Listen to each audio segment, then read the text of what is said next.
இந்த புல்லட் ஜாரை நீங்கள் வாங்க போகிறீங்க இல்லை வீட்டில் வாங்கி வச்சுருக்கீங்க அப்படின்னா கட்டாயம் இந்த வீடியோவை ஃபுல்லாக பாருங்கள். ஒரு 3 நாளைக்கு முன்னாடி இந்த சம்பவம் நடந்ததுங்க. இந்த புல்லட் ஜாரில் சட்னி அரைக்கலாம்னு சொல்லிட்டு அரைச்சி முடிச்சுட்டு அதை ஒரு வேறு பாத்திரத்துக்கு ஊற்றிட்டேன். அந்த ஜாரில் கொஞ்சமாக சட்னி இருந்ததுங்களா, அதில் கொஞ்சம் தண்ணி கலக்கி அந்த சட்னியில் ஊற்றலாம் அப்படின்னு நினச்சிட்டு இருக்கும்போது அதில் தண்ணி ஊற்றும் போது பார்க்குறேன், அதில் இந்த மாதிரி கல் மாதிரி வந்து இருந்தது.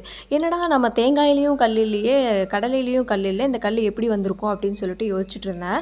அப்புறம் வந்து பார்த்தீங்கன்னா இந்த பிளேடு மாதிரி இருக்குது பார்த்தீங்களா, அதுக்கு அடியில் நம்ம இதில் ஹெவியாக போட்டு அரைக்கும்போது அந்த பிளாஸ்டிக் வந்து அப்படியே உடஞ்சி வந்துருச்சு. பாதி வந்து அந்த சட்னிலேயே அரைஞ்சிருச்சு. அந்த 4 கல் மாதிரி இருக்குது பார்த்தீங்களா, அது மட்டும் அடியில் தங்கி இருந்தது. அதுக்கப்புறம் பார்த்தீங்கன்னா எனக்கு ரொம்பவே வந்து ஷாக் ஆயிருச்சு. இதை நம்ம சாப்பிட்ருந்தோம் அப்படின்னா என்னவாயிருக்கும். அதுக்காக தான் வந்து இந்த வீடியோ உங்களோட நான் ஷேர் பண்ணிக்கிறேன். இந்த மாதிரி புல்லட் ஜாரெல்லாம் வாங்குறீங்க அப்படின்னா தயவு செஞ்சு வாங்காதீங்க. அது மட்டும் இல்லாமல் அந்த பிளேடு கடியில் வந்து பிளாஸ்டிக் மாதிரி இருக்கிறதுனால நம்ம ஹெவியாக போட்டு அரைக்கும்போது அந்த பிளாஸ்டிக் உடஞ்சி அந்த சட்னிலேயே வந்து அரைஞ்சிருது. நம்ம பார்க்காம சாப்பிட்டோம் அப்படின்னா அவ்வளோதான்.